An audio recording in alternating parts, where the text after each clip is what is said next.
one of the top-ranked Americans in action. No, I'm not talking about Julieta Pereira. I'm talking about Jovic, Junior Slam champion. But first, Dennis is going nutty.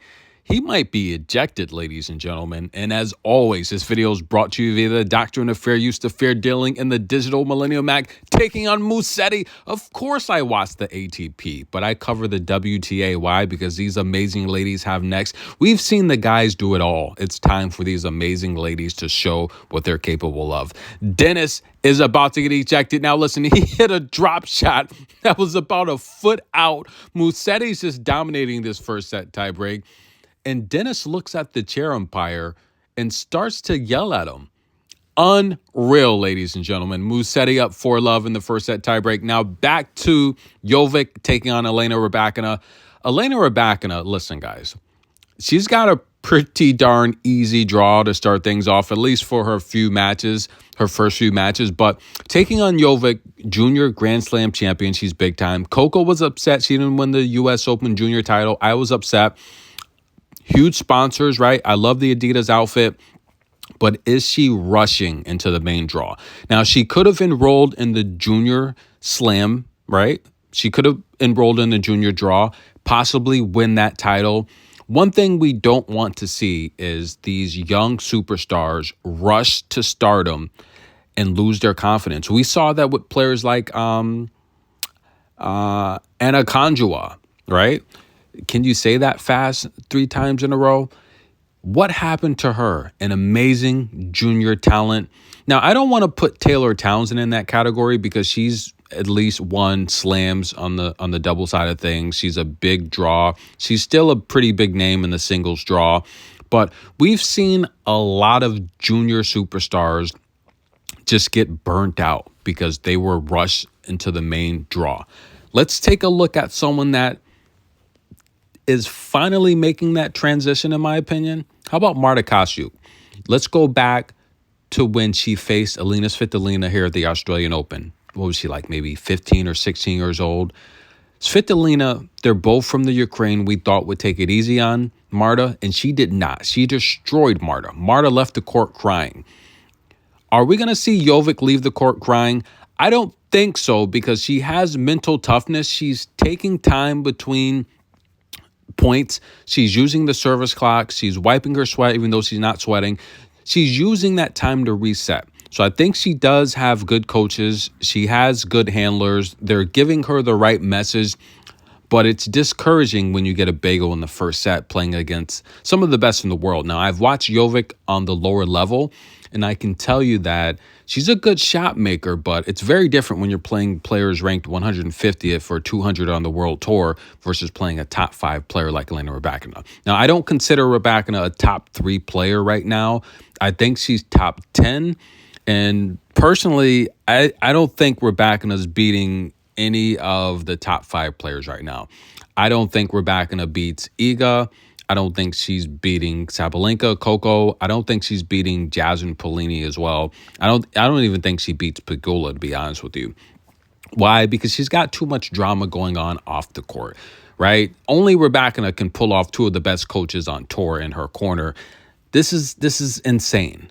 I think she's going to have to pick one. Obviously, she's going to go with Stefanos, but the reality here is he's being investigated. Rybakina is saying there's nothing there. If she hasn't come out publicly and stated there's an issue, then we should probably leave it alone. But again, it's drama.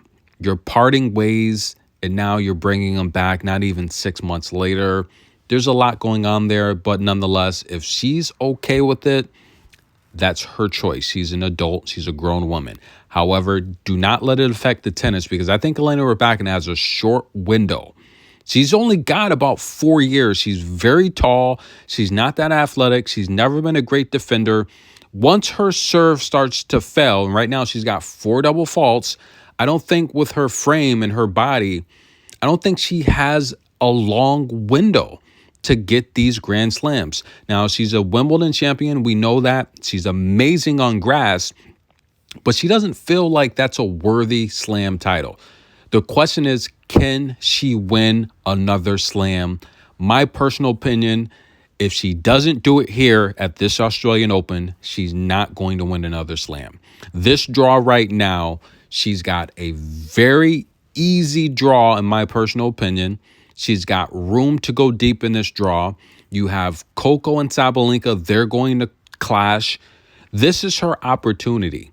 If Elena Rybakina does not win a slam here, she will not win one. That's my personal opinion. She will not win another, rather. However, in terms of Jovic, what do you guys think? Is she being rushed onto the big stage? I personally think she should have played the junior slam. It's just, take a look at Brenda Favertova, right? Again, she was rushed. She's very good on clay. When Brenda's playing lower level tournaments, she's dominating her opponents. When she steps up to the main tour, she struggles. She doesn't have the power and she doesn't have that athletic ability. She's not that once in a lifetime generational talent like Coco, where her athletic ability got her through points early on in her career when she was 15 or 16. Brenda doesn't have that movement, even though she practices a lot with Coco. I mean, Coco's been practicing with her since she was like 9 years old, right? So, but she doesn't have those genes, in my personal opinion. This is my opinion. Take a look at Linda, her older sister. Was she rushed on the main tour? Now, both of those ladies have been coached by Patrick, so they've had the best coaching, right? But I think Linda, having a couple straight losing seasons, she's going to have to figure it out. My personal opinion, I think she's got to do more strength and conditioning. She's too stationary to be that young, right? That's my personal opinion. Now, Elena Rybakina, a bagel in the first set, but I'm not happy with the 4 double faults. Now, Elena Rybakina consistently, she's never really been a walking double fault, right? She's been pretty conservative, but she did have a stretch, 2-3 years ago, where she was averaging about 2 double faults per match, or even less in some cases. And she had a stretch where that spiked, right? Double and triple. It was a short period, but nonetheless, she had a stretch where her double faults, I felt it was a crisis. You know, if you're averaging 1 to 2 double faults per match, and then you have a stretch where you're averaging 3, 4, and 5, that's pretty bad. But she got it together. And this is my concern here as she's getting in her upper 20s.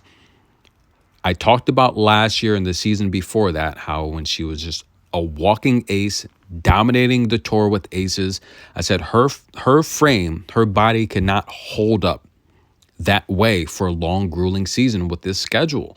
And sure enough, she had shoulder issues, she had testicular issues, all types of health issues where she had to withdraw from matches. She complained about the schedule. I personally think they're taking it easy on her shoulder. I think she's serving a lot more conservatively.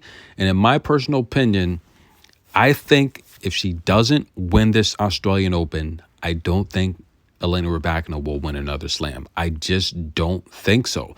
She's never been a great defender. And personally, I think the tour is just getting faster and better. And with these off-court issues holding her back, she's resorting back to what she feels comfortable with. And maybe that's a good thing, because if she's in a good mental space, I think she's a threat to go deep in any draw. But as you get down to the quarterfinals, the semifinals, and the last 1, 2, 3, 4 best ladies on tour, I don't know if she's in that category anymore. I mean, just think a year ago, everyone was considering her a top 3 player. But right now, with the new rankings out, without a doubt, Coco is the best player in the world. Stay tuned. We're going to talk about the rankings. Coco Gauff ranked world number 1. That's coming up next.